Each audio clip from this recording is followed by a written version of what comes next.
I'm grateful you're here. This is our first live broadcast. Obviously, you can see that. We'll get the kinks worked out, but we're really excited about what we're doing. I'm Bradley Hall. I'm a mindfulness instructor.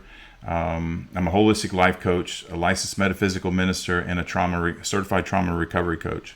And I work with people to help them get unstuck and move beyond obstacles in their life, primarily mental obstacles in their life, and be able to set goals and move forward and be productive and really happy. Holistic health, wellness, and self-care is really my passion, and I'll go into that here in a little bit. So with that said, I've got a presentation for you, and we'll get started right away. Jeff, you want to set that up? Okay, so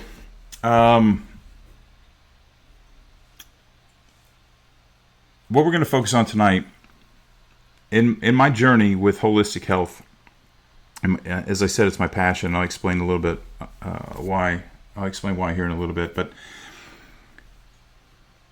one thing in my journey kept coming to the forefront, and then all the clients and the athletes that I work with, I kept noticing they had several things in common, no matter what people excelled at.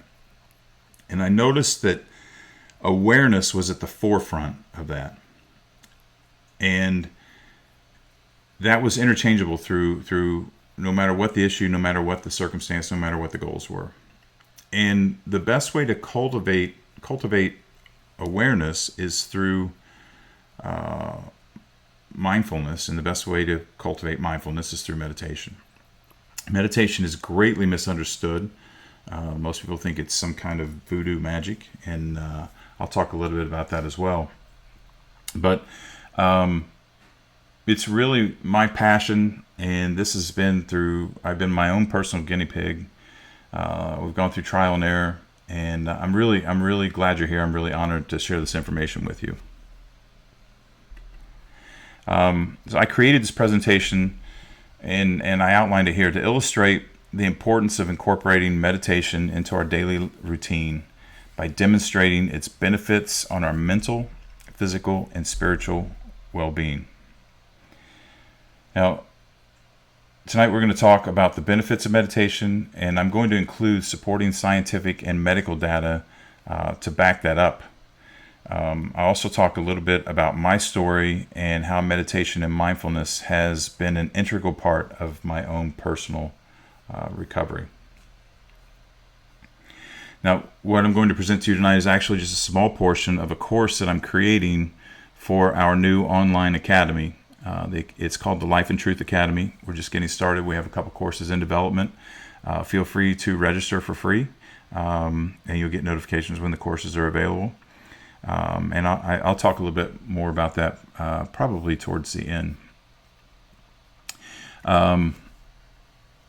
But for right now, I'd like to just thank you for being here. As I said, this is my passion, and it certainly I have greatly improved my life, and my hope is to share that with others, that they may greatly improve theirs as well.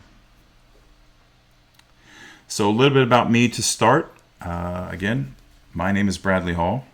My monikers are the Health Preacher, which I was given to as I taught middle school health for a couple of years while working on my MBA by my students, and also the Enlightened Viking, which is probably pretty apparent why.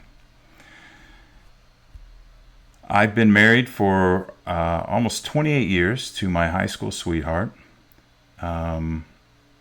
We've been together for 31 years, and here's a picture of us in 1988, and she was actually in this picture. I was 16 and she was 14. This is when we got together.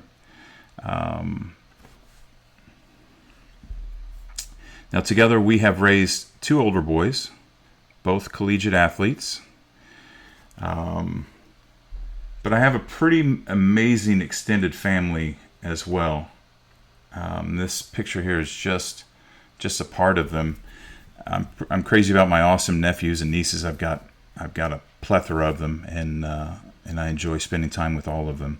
And Michelle and I also have a brand new granddaughter, and she didn't make it into our presentation tonight, unfortunately, but she's precious to say the least. I am a former career firefighter. It's a job that I absolutely love, and I do miss it sometimes. I've been coaching and training athletes for 30 years now, and I have coached some amazing athletes. I've coached some amazing teams. I've traveled all over the United States, and I have some amazing memories, lots of trophies, and most importantly, I still keep in contact with a lot of my former players. So I have a lot to be grateful for. I am extremely aware of that. I make it a daily habit to constantly remind myself of how lucky I am, blessed I am. But I do have to say that it's been an uphill battle to get here. To kick things off right out of the gate, I was actually born unconscious and not breathing. I was born breech. I was born backwards. I aspirated during birth and had to be resuscitated. My hips and my legs suffered structural damage. Most of that was corrected. I still deal with some after effects of that damage today. Nothing too major that I can't overcome. But obviously, probably dealt with some trauma, some early trauma from that childhood event. My childhood was quite chaotic and very unstable. I was sexually abused by babysitters from the age of 5 to around 11 or 12. I'm a child of an alcoholic, proud to say a recovering alcoholic. And I was subjected to traumatic mental illness in the home as well.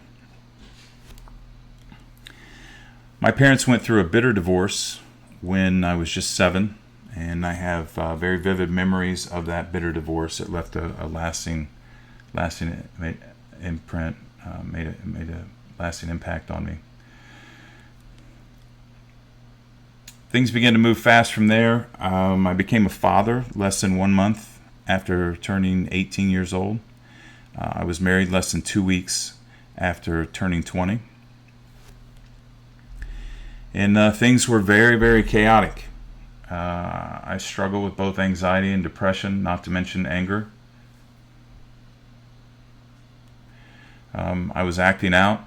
I was getting wild, and drugs and alcohol became a big part of getting by at that time.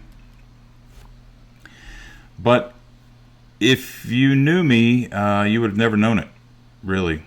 I was living a dual life. I was keeping it together in public, taking care of my responsibilities, and just wearing a mask, living a dual life.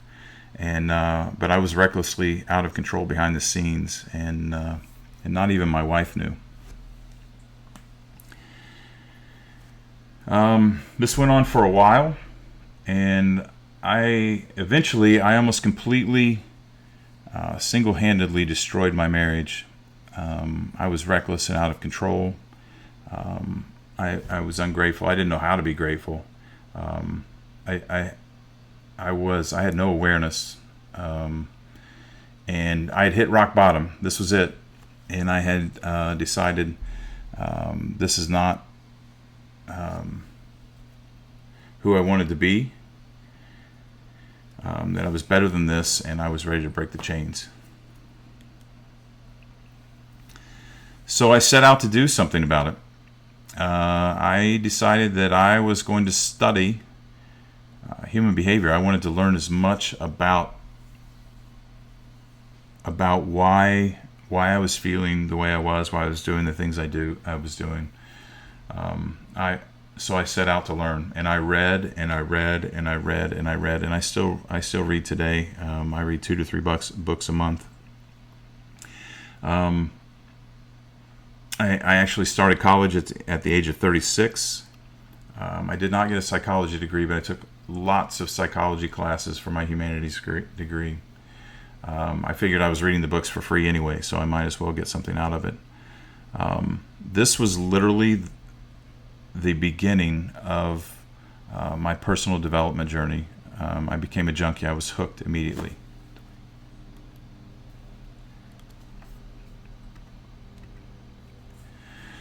But a funny thing, as I was getting everything together and headed in the right direction and finally starting to see light at the end of the tunnel, and make progress, a funny thing or two or three or five or six happened along the way.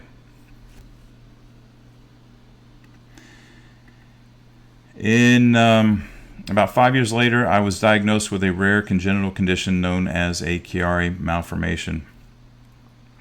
I underwent brain surgery in January 2009. Here is a picture of my scar, the staples. Brain surgery has a way of making you see life differently, and this was pivotal moment number 2 in my life. Just a few days later, one of my only positive male role models committed suicide, and it was devastating. To make matters worse, I couldn't attend the funeral because I was still recovering. And though I was devastated at the time, I had no idea what kind of an impact this man had on me until it began to unfold a few years later, and as I continued my journey. About a year later, while on duty, on a call, we were called to a scene, and I discovered and attempted to resuscitate an old high school friend who had also committed suicide. We were unable to do so. Ironically, he had gone out of his way just a year before, 2 days before my surgery, to make me laugh in an effort to cheer me up. He told me it would be all right, and that things would always get better, and I still think about that. 2 years later, I was injured on duty and forced to medically retire from being a career firefighter. Cut my career short, and at the time, I was devastated about that as well.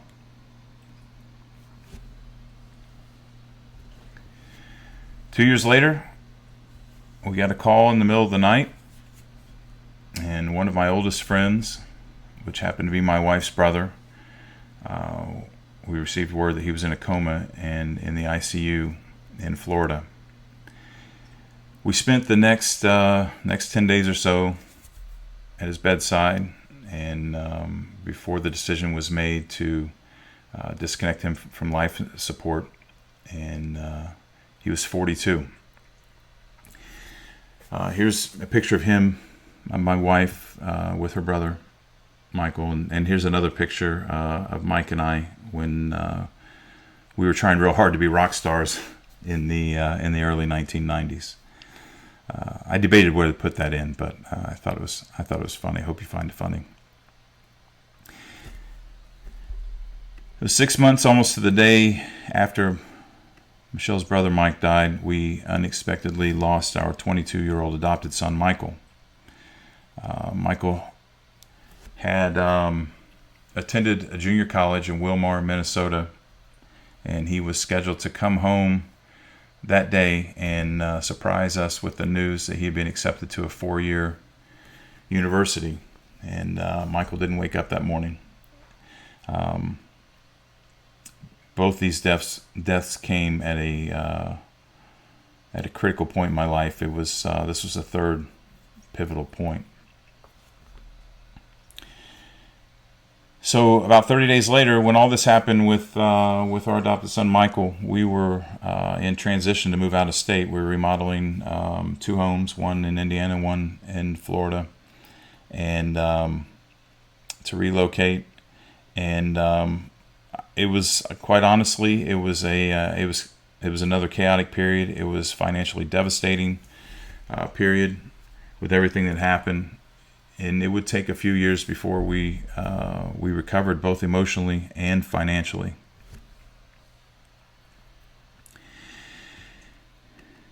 In December 2018, my wife and I thought it would be fun to order Ancestry DNA kits. I'm fascinated with genealogy. It's something else I have a passion about. We wanted to explore our heritage, and we wanted to share that with our kids. Well, unexpectedly, I got unexpected news and discovered that my dad was not my biological father. And this was just like having your identity completely just ripped out from underneath you. It changed my life forever in a way that I can't begin to explain here. It was the fourth major critical point in my life. So, what did I do? Well, I decided to make lemonade. I took the lemons and I made lemonade. I'm a survivor, and this is what we do. And I'm guessing that the reason you're here is you're a survivor too.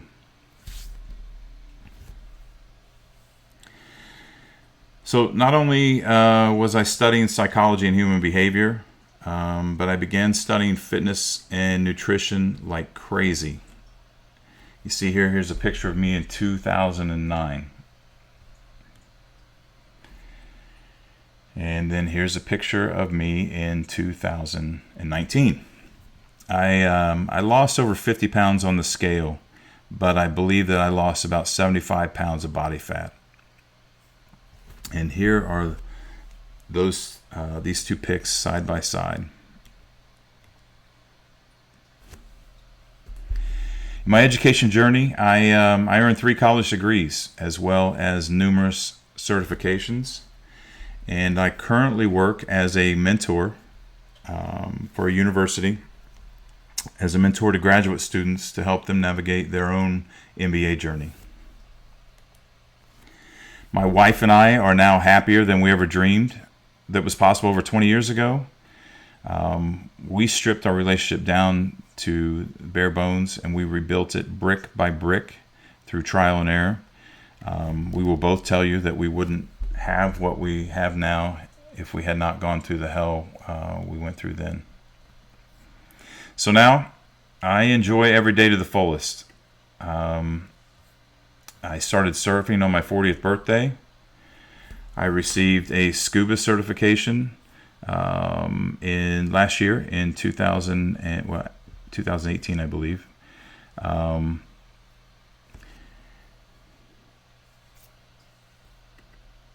I take jiu-jitsu and I participate in triathlons. I compete in triathlons. I compete in obstacle course races, such as the Spartan race is my favorite. And I love to travel. And here's some pictures of me traveling with my daughter. That's my daughter and I in front of a volcano in Costa Rica, Arenal. I'm a speaker. I'm an advocate for trauma, for healing, for holistic health, for fitness and nutrition, mental health. I'm a speaker. I'm finishing up my book. I've interviewed for several podcasts, and I'm going to be featured in an upcoming documentary. And most recently, I appeared on CBS Good Morning with Rita Braver. All right, so with my coaching experience, as I said, I'm a certified mindfulness instructor, certified trauma recovery coach, experienced mentor and life coach, and a licensed metaphysical minister.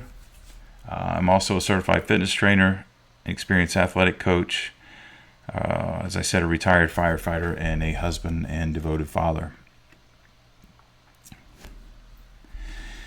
So the coaching services that I offer basically fall into two categories. The first one is trauma recovery coaching. The second one is holistic life coaching. Now these overlap in a lot of areas, but trauma recovery coaching is basically a trauma-informed program, and I work to help clients understand the recovery process that they're going through.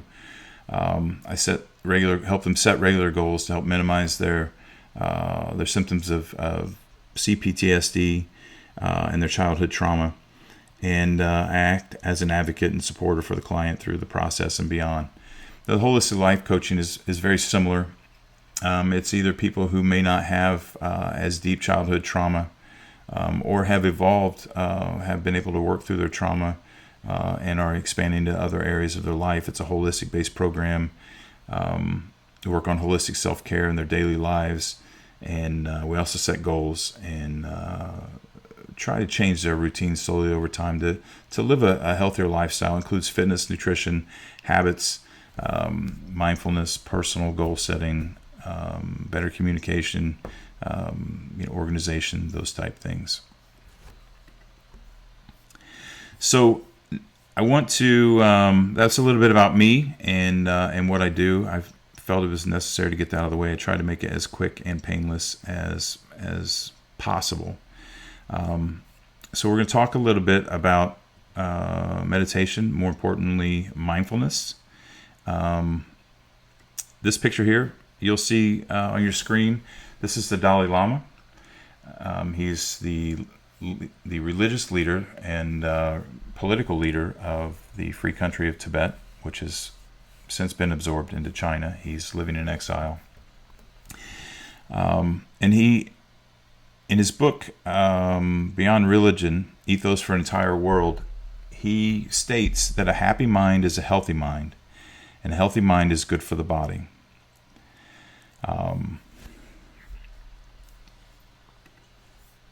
Now, historically, the West has viewed meditation as taboo. Excuse me.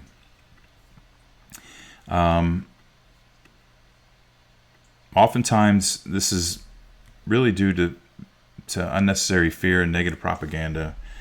That's why I threw this ridiculous graphic in here to kind of point that out. Unfortunately, varying opinions in religion have divided people for millennia. But this has changed drastically within the last 50 years. Quite frankly, because science and medicine are now beginning to catch up. And here is a Buddhist monk being hardwired, his brain being hardwired for a battery of scientific tests. Meditation is no longer classified in the realm of religion. It's considered by scholars to be more philosophy, a way to approach life, rather than being a religion. And many scientists and doctors no longer consider it pseudoscience, but rather accept it as indeed science. And we'll go through that here in a minute. So, why are you here? And let me clarify. I don't mean why are we here from an existential standpoint, which ironically, hopefully, this presentation is the beginning of answering that question for each of you. But I'm just talking about why are we here right now. Well, first we're going to talk about the history of meditation. And we're going to talk about types of meditation, benefits of meditation, and then I'm going to go through a few recommendations on some books along the way, and then obviously we'll go into some of the things I offer, which is not only the coaching, but we have a lot of free stuff available online on YouTube. We're going to put it in the academy, and then we'll have some courses and some group coaching things. So we'll go into that in a little bit. So the Dalai Lama states in his book Beyond Religion, Ethos for an Entire World, which is a great book that one of the first books I would recommend. He said that there are two types of spirituality, and the first is basic spiritual well-being, and that gives us inner mental and emotional strength and balance. and that the second is religion-based spirituality, which is acquired from our upbringing and our culture, which is pretty self-explanatory. But I don't think that this distinction has always been prominent. I don't know that this is talked about, at least growing up. Any religion I was subjected to at a young age, and a lot of times when I hear people talk about religion now, I don't hear the distinction being made between these two. I really don't. I think the first one is really, it's assumed that's taken for granted based on your religion, that your religion offers you those things automatically. And here the Dalai Lama is talking to us that they are indeed separate, that they can be connected, and they can be entwined, or married together rather, but they can be and probably should be practiced separately to a certain degree. And what I found most in my journey is many people fear what they don't understand and ridicule what they don't understand. Many people will attack what they fear if they feel that it's destructive to their belief system. And many people don't like the feeling of being wrong, or they feel inferior if they feel like they don't know something compared to someone else. And I think that's human nature. But fortunately, with the advancement of technology and communication, this is changing rapidly. Science is proving that this first statement is in fact true. So it's the first one that I want to talk in greater detail about, obviously. I mean, this is why we're here. It answers the question from a minute ago. Meditation is a proven tool to help balance out our overall well-being. It'll increase our mental and physical health, and thus increase our spiritual well-being. And we will talk about all these things in greater detail here in a second. So let's define the word meditation. And I included the definition here for you, so you don't have to take my word for it. I'm all about people finding the answer on their own. That's what I did. Don't ever take my word for anything. Please, don't take anyone's word for anything. Please research it and make up your own mind.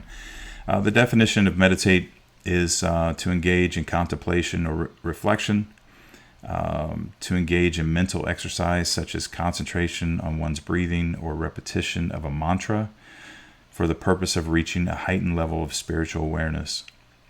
As a transitive verb, it's to focus one's thoughts on, to reflect or ponder over. So, meditation, by the definition alone, covers both of these areas I think the Dalai Lama was talking about.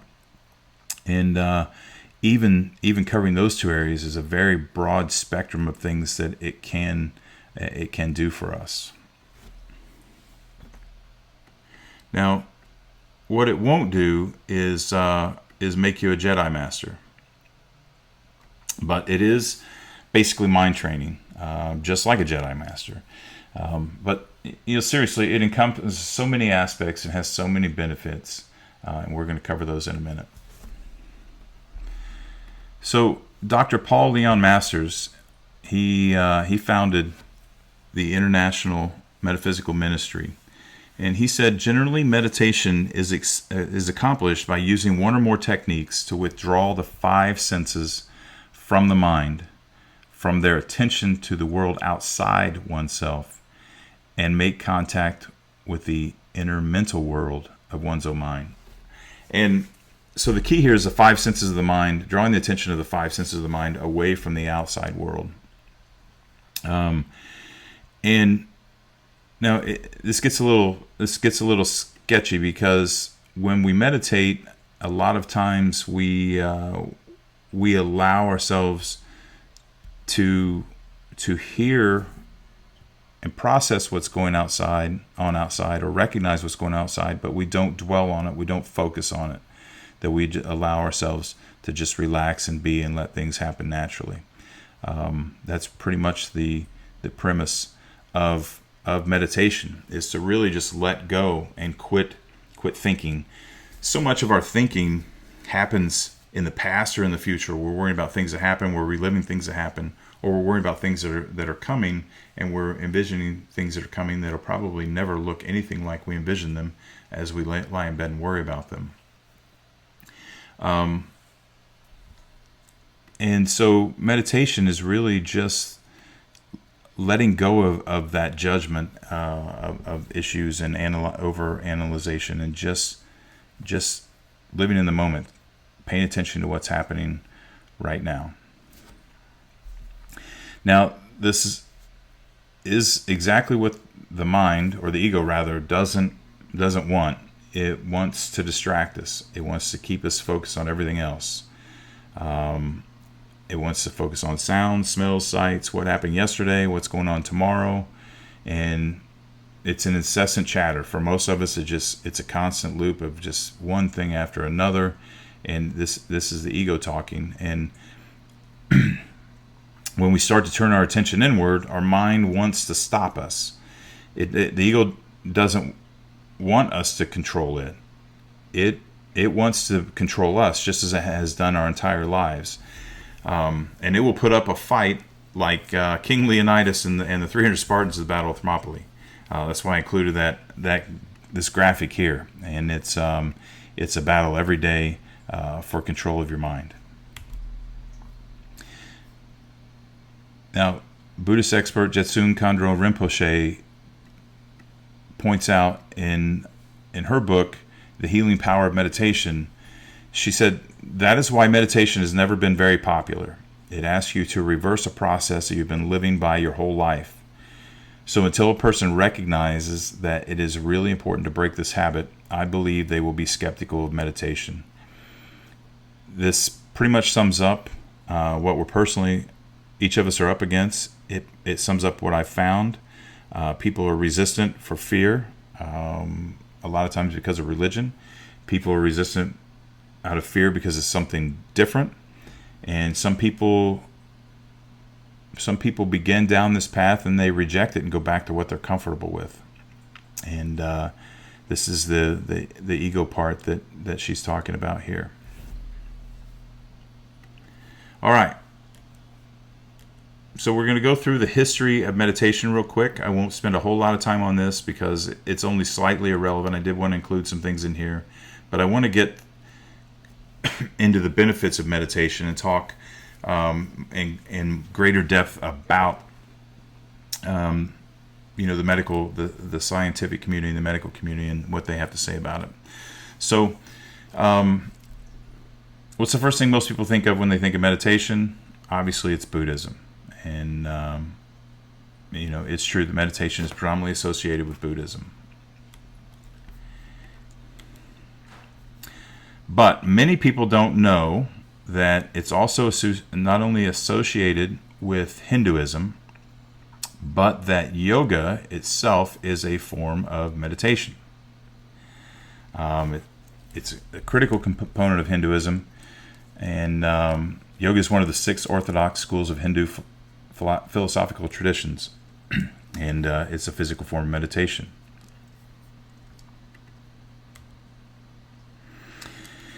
And though we think of it predominantly with Buddhism and now obviously Hinduism, meditation has played a role in the 3 Abrahamic religions of Judaism, Christianity, and Islam over the past few thousand years. Many people aren't aware of that.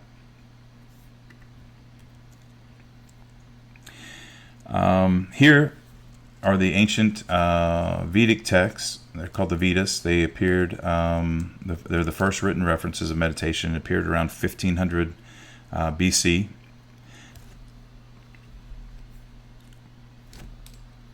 And here's a map of the spread of meditation from India into Tibet, throughout China, and actually over to Japan.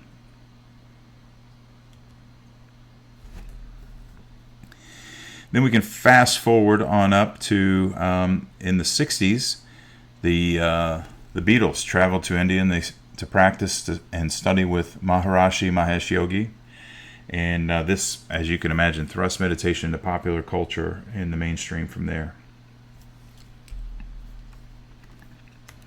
Now, in 1979, a young doctor at the University of Massachusetts named Jon Kabat-Zinn.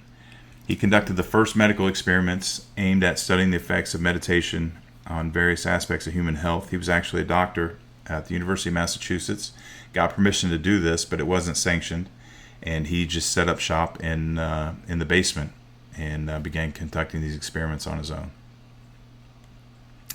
And the findings were absolutely remarkable, and they set medicine on a course that would change it forever. Jon Kabat-Zinn has since founded the what's called MBSR. It stands for Mindfulness-Based Stress Reduction. And since 1979, dozens, if not hundreds, of science and medical experiments have been conducted, each further corroborating, what ancient mystics and practitioners of meditation have known for hundreds and if not thousands of years. And really, that is that meditation works. Quite plain and simple. It works to reduce stress and anxiety. Thus that increases our physical, mental, emotional well-being, and ultimately our overall quality of life. So now we're going to get a little bit more into the benefits of meditation. All right, you see a graphic here that has a few explanations on it. You can take a look at it as I'm talking. From a physical standpoint, one of the predominant benefits of meditation is that it reduces inflammation. Now, inflammation is defined as a process by which the body's white blood cells and substances they produce that protect us from infection with foreign organisms, such as bacteria and viruses. However, chronic and continued stress will create a condition of chronic inflammation in the body. And chronic inflammation has been linked to severe conditions such as coronary heart disease, diabetes, arthritis, irritable bowel syndrome, cancer, Alzheimer's, and many immunodeficiency diseases. In an 8-week study published in 2013, a paper called Brain Behavior and Immunity, mindfulness meditation was shown to significantly reduce cortisol levels. And by reducing these cortisol levels, it significantly reduced the inflammatory response caused by any type of stress on the patients. Meditation has been shown to reduce blood pressure, which reduces the strain on the circulatory system and the heart, which is done again just by simply reducing stress. It turns off or turns down rather the body's fight or flight response, which includes the release of dangerous hormones and includes increased heart rate, constriction of blood vessels, and it not only reduces blood pressure, but it helps reduce the onset of arteriosclerosis and heart disease, which reduces the risk of heart attack and stroke. Even daily effects of stress and inflammation, such as insomnia, chronic pain, and fatigue, they can affect our mood, our productivity, and really our general overall physical health and well-being. Now, the most dramatic effect that meditation has is obviously within the brain and subsequently on the mind. And we know that from personal accounts and now through science and through all these studies, that meditation helps various mental functions, such as minimizing or eliminating pain, reducing memory loss, reducing and minimizing depression and anxiety, and even helping to battle addictions. Now, studies have shown a direct correlation between our state of mind and our perception level of pain. Simply put, our perception of any type of pain can be elevated or aggravated during stressful situations. An overly simple example of this is dealing with daily life stressors when we are ill. Normal day-to-day issues and problems that we deal with can become significantly exaggerated, and we may be left with feeling of despair and helplessness and anger if we're ill, when we otherwise may not have even taken notice. This is, from a psychological standpoint, this is like when a small child has some type of an accident and they appear to be fine until they suddenly look down and they discover the blood, and then everything changes, and now their focal point is on it, and they begin to scream. So here's a study published in 2011, and in this study, doctors utilized MRIs to observe brain activity while subjects were exposed to various levels of pain stimuli. And the subjects were divided into two groups, and those who were led into mindfulness meditation and those who were not. And as I'm sure you've already guessed, students had been led in meditation events reported less sensitivity to the pain. But not only that, but they also showed a significant increase in the areas of the brain responsible for controlling the perception of pain, which they believe contributed significantly to those findings. So, studies have shown that humans have the amazingly unique ability to completely rewire our brains. And studies show that meditation can not only facilitate but significantly increase this process. And this unique phenomena is called neuroplasty. Neuroplasticity. Neuroplasty is brain surgery. Neuroplasticity is what we're looking for. This unique phenomena is called neuroplasticity.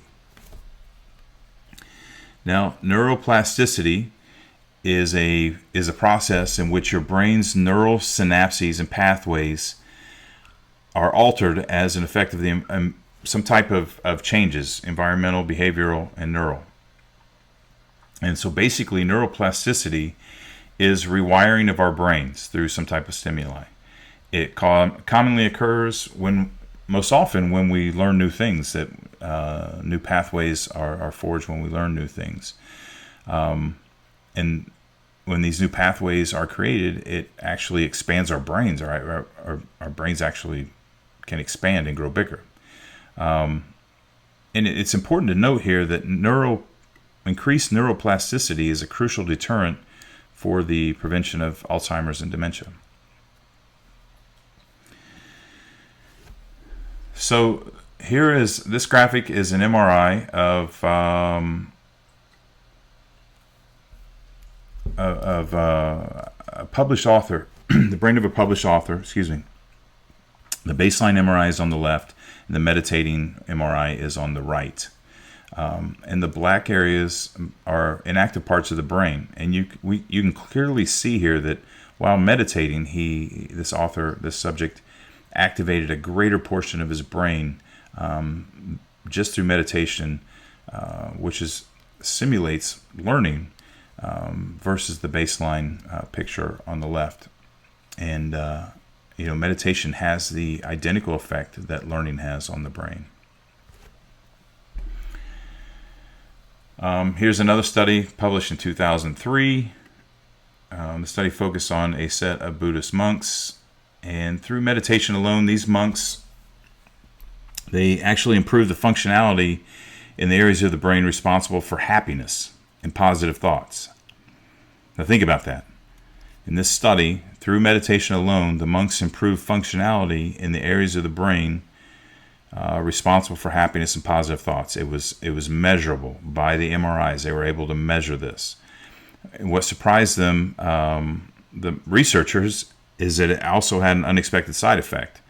That not only did it improve the functionality in the areas of the brain responsible for happiness and positive thoughts, but it actually significantly strengthened the participants' immune systems as well.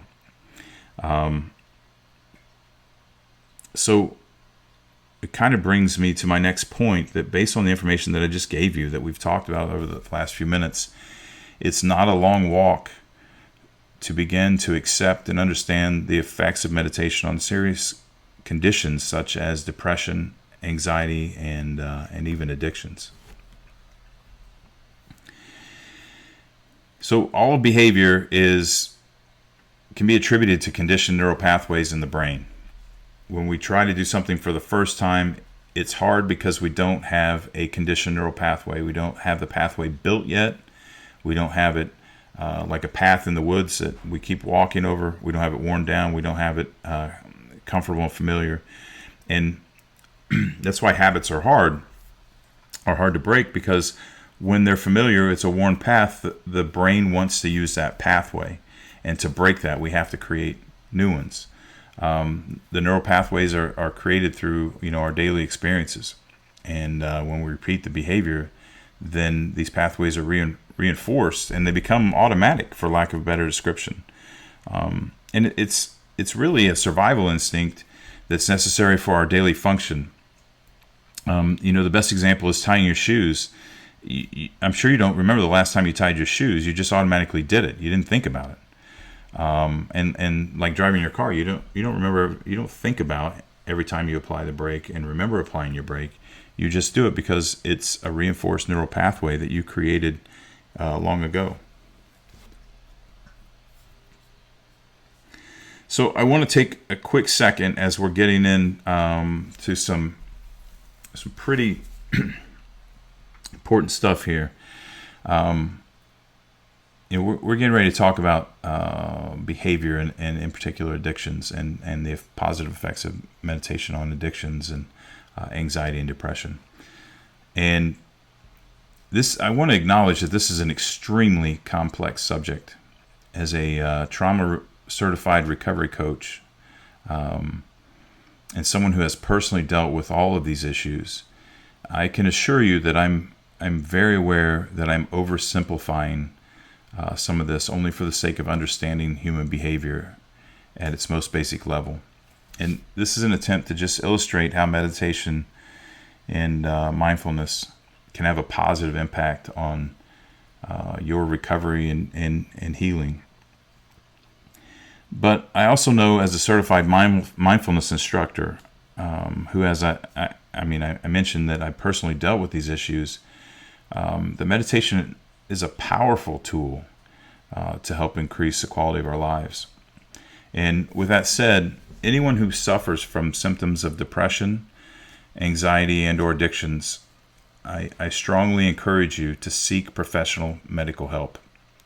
In all those cases, coaching and meditation can be extremely helpful under the right circumstances, but they should only be used in conjunction with professional treatment until enough progress has been made to warrant discontinuing professional care or use in conjunction, as I said, but only as agreed upon by the patient and the professional. And this is extremely important. Only you know you, and please be cognizant that this should not be used in the place of professional care if you think that your condition does warrant that. All right, so next, here is a graphic showing the positive effect of meditation on addictive behaviors, quite frankly. And here is another on the positive effect of meditation with depression. And here's another on the positive effect with recovering alcoholics. And here's another with the positive effect on emotional eating disorders. And here's another.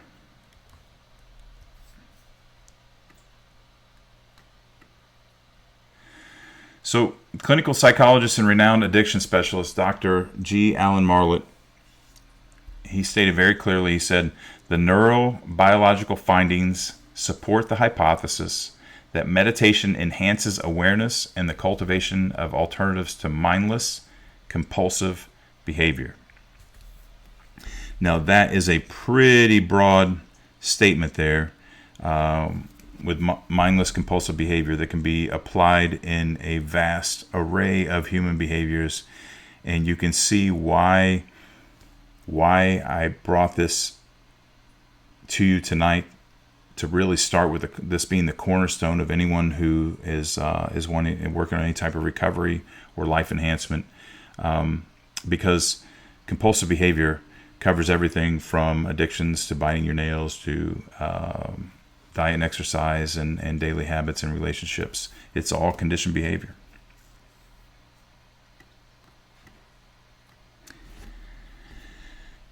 Quite frankly, I call this the cure.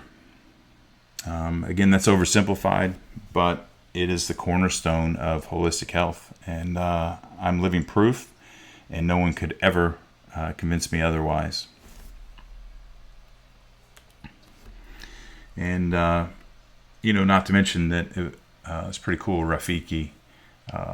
He's one of my favorite characters from The Lion King. All right, so let's move into a little bit. I want to talk a little bit about coaching, and I think coaching is misunderstood as well.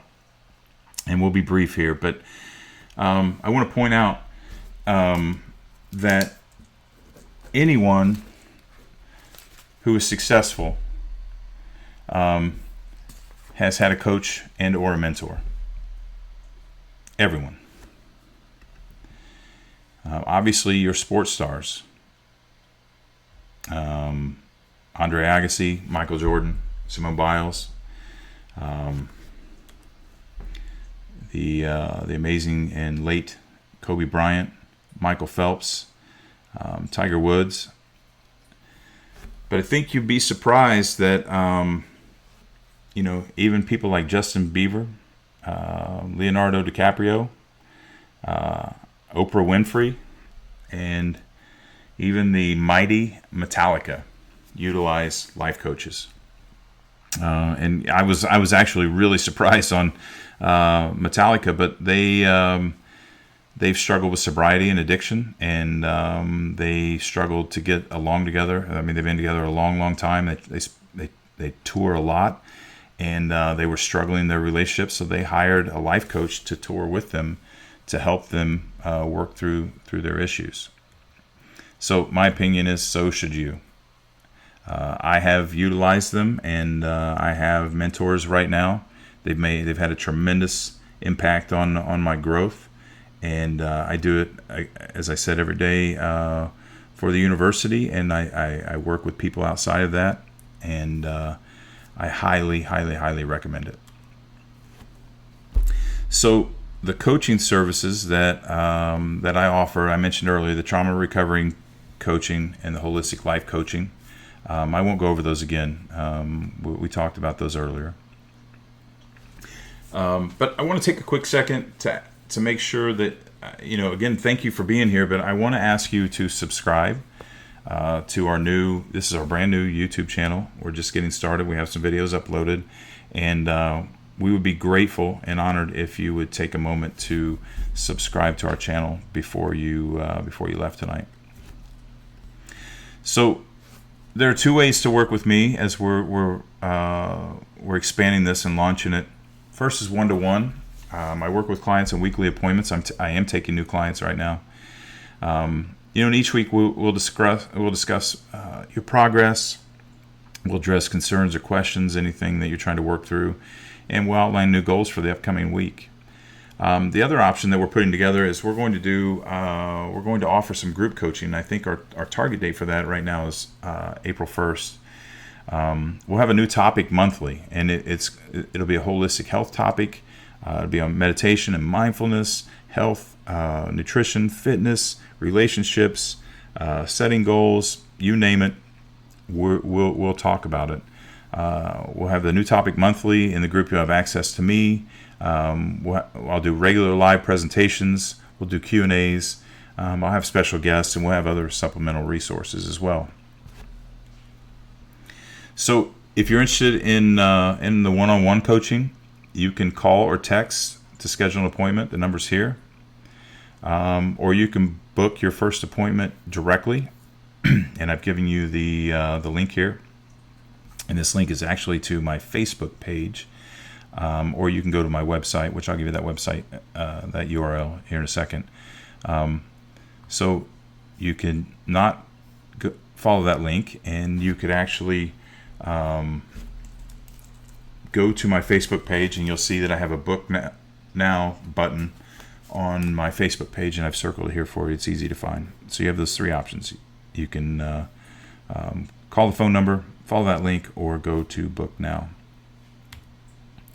I also I mentioned this earlier, we're really excited. We've started the Life and Truth Academy, and it's going to be holistic health, mind, body, and soul. We're going to cover physical health, nutrition, like I said, spirituality, all those things. We're going to have courses. We're going to have special guests come in and create courses. We're really excited about this. You can sign up for free to get notifications, and you can find that information at lifeandtruthacademy.com.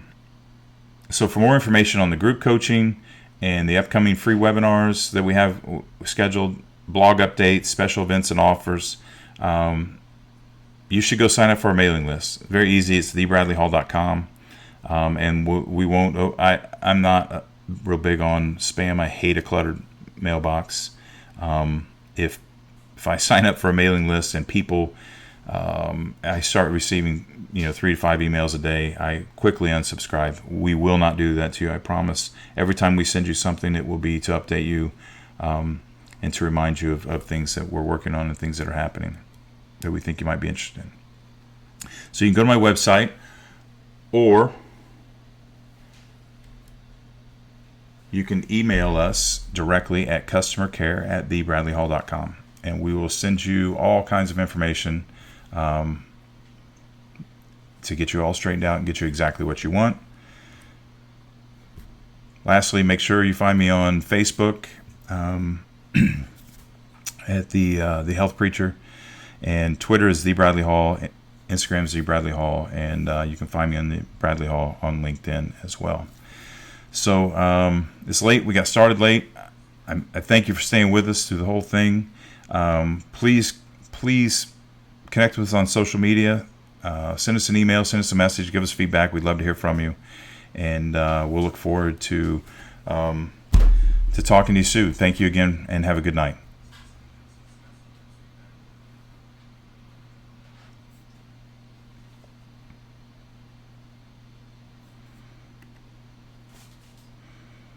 Did you end the stream? Yeah, starting to back up though, so it should come right back up if they're still there.